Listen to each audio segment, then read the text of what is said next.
Est-ce que vous saviez que vous pouvez transférer des données d'un formulaire dans une base de données Notion? Aujourd'hui, je vais vous montrer comment le faire avec Notion Forms. Alors j'en parle un petit peu souvent dans mes vidéos et dans mes contenus sur LinkedIn et je vous ai jamais montré comment faire. Donc on va faire ça aujourd'hui. La première chose à savoir, c'est que Notion Forms se connecte avec des bases de données Notion. Donc pour créer le formulaire, il va falloir soit partir d'une base de données de base, soit en créer une directement via l'outil. Là aujourd'hui, on va faire un formulaire de contact, sachant que là dans Notion, j'ai déjà ma base de données qui est prête. Alors je vais vous montrer qu'est-ce que j'ai mis comme propriété et ensuite on va passer dans Notion Forms. Là j'ai une base de données du coup en Kanban sur lequel j'ai 4 statuts: nouvelle demande, traitement en cours, en attente de retour et archives. Pour chaque demande qui va être enregistrée dans mon formulaire de contact, je vais mettre différents champs, notamment l'email, le téléphone, le site web, évidemment le nom aussi, et le motif de contact. Alors là j'en ai mis 3, j'ai mis un select entre service client, demande de prestation et candidature spontanée. Si vous avez d'autres motifs pour lesquels on peut vous contacter, vous les mettez ici. Il y a aussi une propriété contact établi pour mettre la personne qui est en charge. Là j'ai le choix entre moi et automatiquement il y a la propriété date de création qui va mettre vraiment la date à laquelle cette entrée a été rentrée dans le formulaire, donc à quelle date l'item de base de données a été créé, pour faire un peu le lien.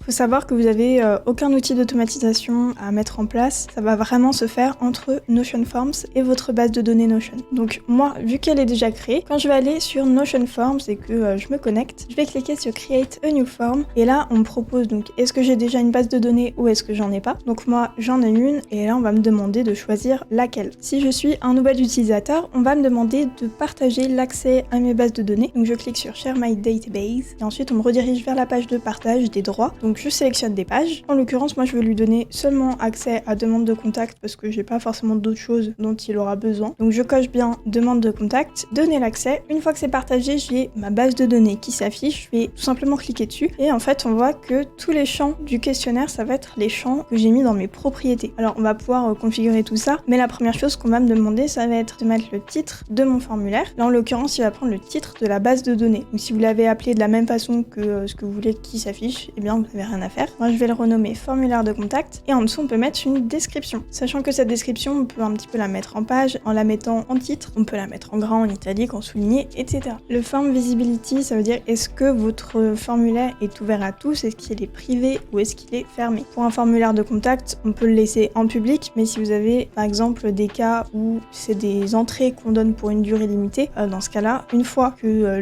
la date est passée, vous pouvez mettre close et ainsi plus personne pourra rentrer de nouvelles inscriptions dans ce formulaire. Ensuite, la form structure, c'est en gros les champs qu'il va y avoir dans votre formulaire. Donc comme je disais, ça vient des propriétés, mais vous voulez pas forcément mettre tout ce qui s'affiche. Par exemple, le contact établi et étape, ça va plutôt être quelque chose que vous allez gérer en interne. Donc quand vous ne voulez pas que ça apparaisse, vous mettez votre souris par-dessus le champ et vous cliquez sur l'œil qui va tout simplement cacher ces champs-là. Ensuite, là on peut voir que c'est pas forcément dans l'ordre que je souhaite. Le nom, ce serait peut-être plus logique qu'il apparaisse en premier, peut-être l'email et le téléphone en dessous, etc. Donc pour changer ça, je mets ma souris au-dessus des 3 points qui sont sur le côté du champ et tout simplement je les drag and drop. À savoir que le champ motif, vu que c'était un select, quand on clique dessus, il y a un menu déroulant qui va mettre toutes les propositions. En l'occurrence, j'en avais mis 3 et ça peut vous permettre quand vous recevez la demande, déjà de catégoriser. Peut-être que si vous êtes plusieurs dans une équipe, déjà de rediriger. Peut-être que les personnes qui font des candidatures spontanées, vous pouvez directement rediriger vers vos RH, les demandes service client vers le service client, etc. Si vous voulez rendre un des champs obligatoire, par exemple le nom et l'adresse mail qui est le minimum pour recontacter la personne, c'est en cliquant ici sur l'astérisque que vous pouvez les rendre obligatoires. Et si le nom qu'a votre champ dans Notion Forms ne vous convient pas et que vous voulez pas que ce soit le même que la propriété dans la base de données, vous allez dans les paramètres de votre champ et vous pouvez le renommer. Sachant que vous pouvez aussi mettre un pre-filled value, donc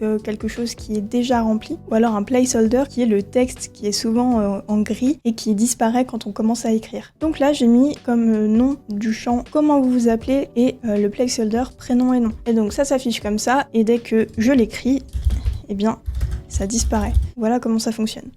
Si jamais, vous avez oublié d'ajouter un champ pour que la personne écrive son message, ce serait pas de chance.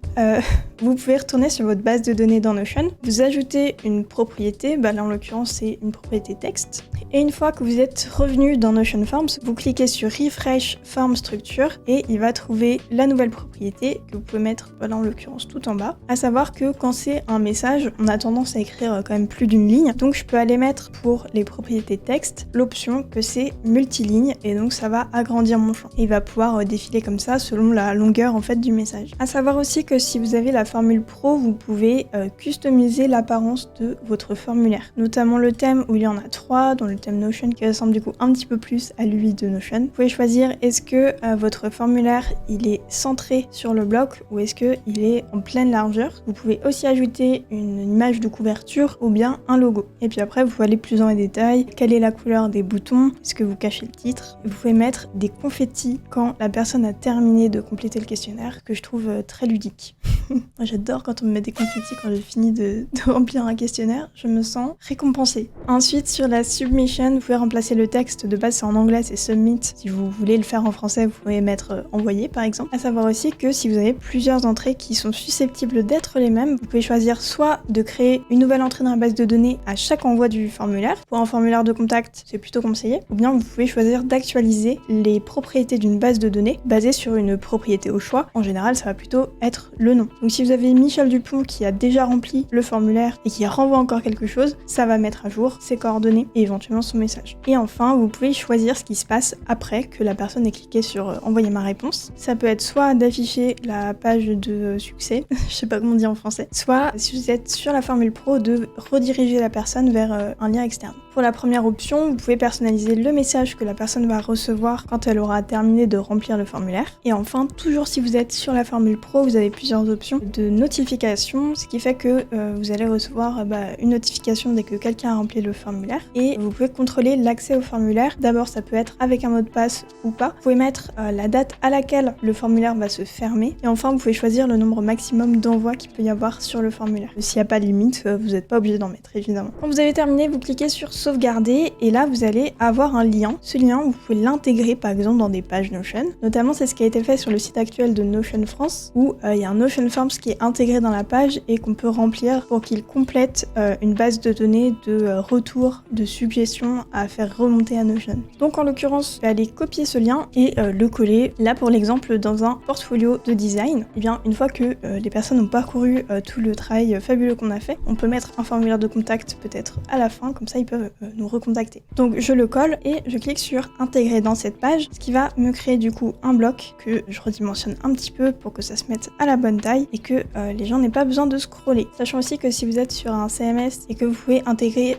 du code, vous pouvez aussi cliquer sur Share Embed Your Form et là-dedans il y a un iframe qui va vous permettre d'intégrer ce Notion Forms dans votre site et vous avez aussi un QR code qui se génère automatiquement que après vous pouvez mettre où vous voulez et quand on le scanne on arrive sur le formulaire. Donc pour revenir à Notion, là je suis sur le formulaire, je remplis toutes les cases et quand je clique sur envoyer ma question, j'ai une erreur parce que j'ai pas mis HTTPS. Attention, c'est sensible, il détecte bien que c'est une propriété lien, donc si c'est pas un lien qui est bien mis, il n'est pas d'accord. Et une fois que c'est fait, j'ai des petits confettis.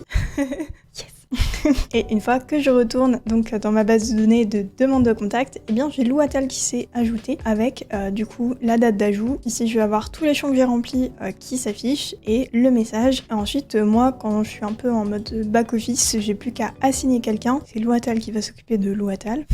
Et une fois que la demande est traitée, je vais pouvoir tout simplement bouger la carte d'une colonne à une autre dans mon Kanban. Voilà, c'était le cas d'un formulaire de contact. En réalité, vous pouvez vous servir de Notion Forms évidemment pour beaucoup de choses. Moi, je m'en sers notamment pour faire des questionnaires d'évaluation aussi pour mes élèves, pour savoir un petit peu comment ils maîtrisent les outils du digital. Ça peut être utilisé pour recueillir des retours utilisateurs, des remontées de bugs, bref, tout un tas de choses qui peuvent s'envoyer avec un formulaire. Merci d'avoir regardé cette vidéo, mettez un pouce bleu si vous avez appris quelque chose aujourd'hui sur Notion. La prochaine fois, je vous parlerai aussi de Tally, qui est une autre option, avec là aussi une petite manipulation qui peut faire synchroniser vos formulaires avec des bases de données Notion. Donc on se retrouve très vite, à bientôt!